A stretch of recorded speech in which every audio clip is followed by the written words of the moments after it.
Ini suara. Ya baik, Assalamualaikum warahmatullahi wabarakatuh. Kami dari kelas 28 Dompu. Pada kesempatan ini kami akan mengerjakan tugas kami di modul 2.3.A.5. Dalam hal ini kami mengangkat tentang materi coaching. Bapak dan Ibu guru yang kami hormati dan Bapak Ibu fasilitator yang kami hormati, kita simak bersama proses coaching yang akan kami lakukan bersama saya Agus Supriyadi, CGP dari SMA Negeri 1 Magelang, dan nanti akan ada rekan saya Ibu Herawati, Sarjana Pendidikan, CGP dari SMA Negeri 1 Magelang juga, dan ada salah satu rekan kami juga Pak Burhan, CGP dari SMP Negeri 1 Magelang. Baik, kali ini kami akan langsung mempraktekkan praktek coaching kami, di mana pada kesempatan kali ini kami akan mengangkat kasus 1, yaitu tentang siswa yang memiliki masalah dalam pembelajaran kelompok, dan bagaimana proses coachingnya kita ikuti secara bersama, yang nanti akan diperankan oleh saya sendiri sebagai coach, dan sebagai coachingnya adalah Ibu Herawati. Yuk kita simak bersama.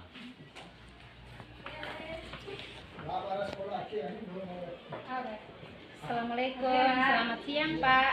Siang, apa kabar Ibu? Assalamualaikum, selamat siang Pak. Waalaikumsalam, selamat siang Nak Herawati. Silakan duduk. Makasih Pak.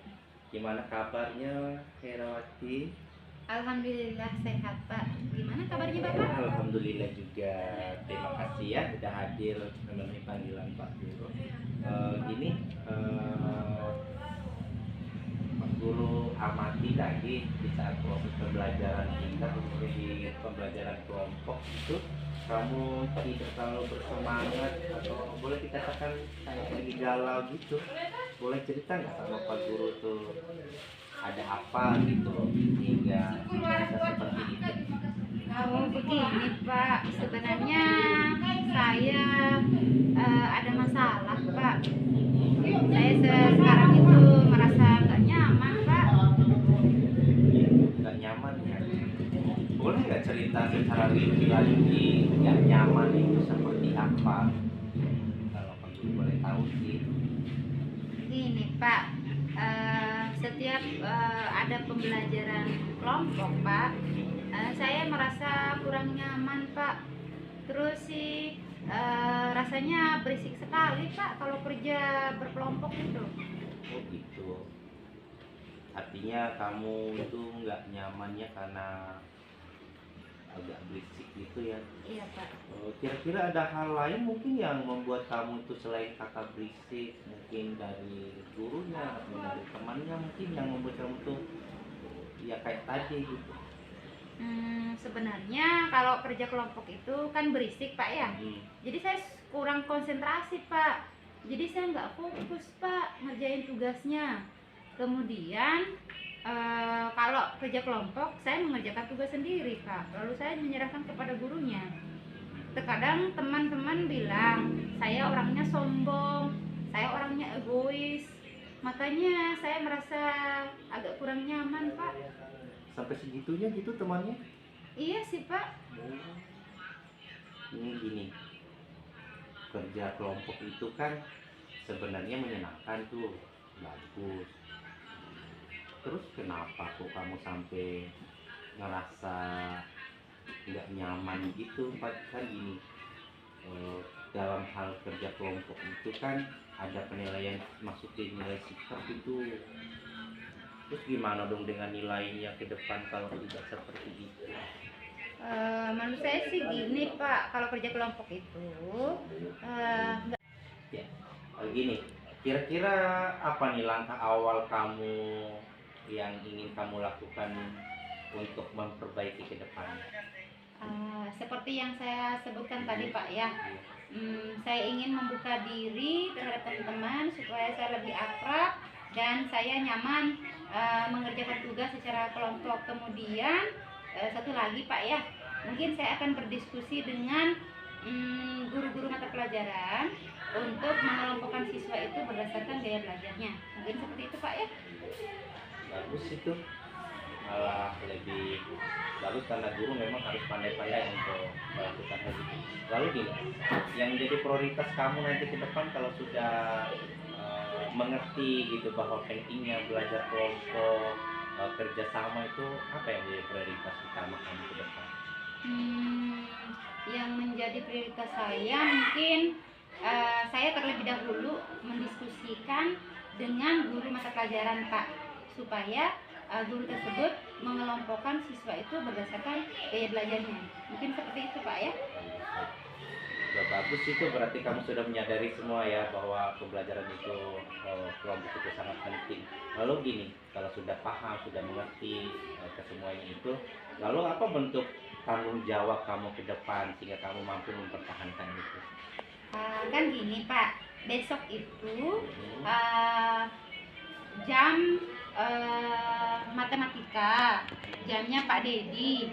Jadi besok itu saya ingin mengkomunikasikan dengan Pak Dedi sebelum melakukan proses pembelajaran. Kalau membagi siswa itu dalam kelompok itu berdasarkan gaya belajar. Mungkin itu bentuk tanggung jawab saya Pak. Saya juga agak lebih bersemangat Pak menunggu hari esok ini Pak. Mungkin itu lebih efektif Pak solusinya. Itu menurut saya Pak. Baik. Bagus sih, mudah-mudahan bisa dipertanggungjawabkan ya, komitmen ya. Iya, insya Allah Pak. Sebenarnya masih pingin ngobrol-ngobrol lagi nih Nahera, tapi Pak Guru masih ada jam ini setelah istirahat. Kalau ada waktu besok-besok kita lanjut ya. Oke, Tapi Pak. tetap semangat, tetap menjadi Iya, anak Pak. yang pintar. Terima kasih atas waktunya ya.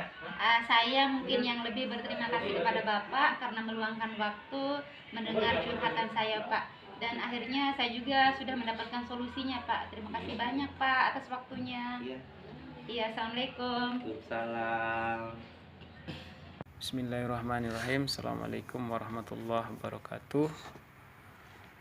Langsung saja saya akan memberikan komentar terkait proses praktek coaching model Tirta yang sudah dilakukan oleh Pak Agus selaku coach dan Ibu Herawati sebagai coach. Nah, jadi saya melihat dari proses percakapan tadi yang cukup panjang. Nah, jadi terkait yang pertama itu adalah dalam langkah Tirta ini adalah tujuan. Jadi tujuan seorang coach dalam menyampaikan tujuan coaching itu sendiri itu sudah mengena kepada permasalahan siswa. Kemudian yang kedua itu terkait dengan identifikasi atau seorang coach dalam hal memberikan pertanyaan-pertanyaan, kemudian ada umpan balik dari siswa itu sendiri, yang kemudian pertanyaan-pertanyaan itu mengarah pada potensi siswa itu sendiri. Nah, jadi dalam hal ini Pak Agus tadi sebagai seorang coach itu sudah mampu kemudian untuk mengidentifikasi permasalahan siswa dari ajakan-ajakan, kemudian memberikan pertanyaan-pertanyaan yang itu sekaligus menggali permasalahan dari siswa itu sendiri. Nah, kemudian yang ketiga yaitu terkait rencana aksi. Jadi rencana aksi yang sudah dilakukan oleh seorang coach tadi dalam memberikan pertanyaan-pertanyaan, dan ada juga kemudian umpan balik dari seorang siswa atau seorang coach. Dalam hal ini Ibu Herawati itu sudah mengena kepada permasalahannya, dan juga Pak Agus dalam memberikan pertanyaan-pertanyaan itu dalam memancing siswa itu kemudian bagaimana rencana yang akan dilakukan untuk menyelesaikan permasalahannya sendiri. Nah, kemudian yang terakhir itu adalah tanggung jawab. Jadi dalam hal tanggung jawab ini, seorang coach tadi, saya melihat seorang coach maksudnya, atau Pak Agus tadi yang bertindak sebagai coach itu sudah mampu memberikan motivasi kepada seorang siswa, yang dengan motivasi tersebut seorang siswa itu kemudian mampu membuat rencana aksi, kemudian sekaligus siswa itu mampu kemudian melakukan komitmennya dan dalam menjalankan rencana aksinya. Nah, sehingga di situ muncul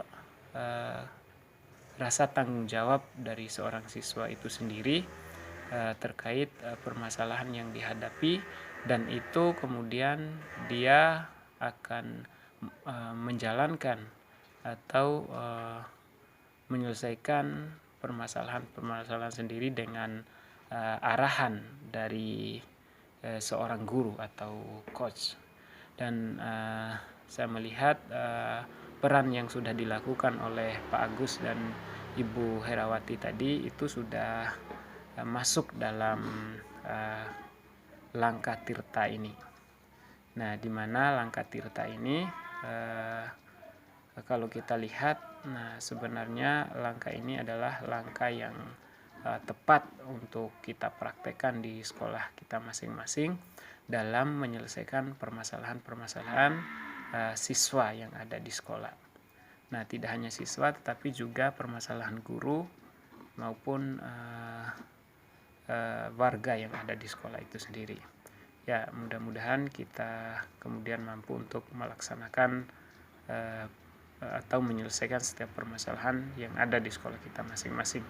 Demikian sedikit komentar yang bisa saya berikan. Assalamualaikum warahmatullahi wabarakatuh.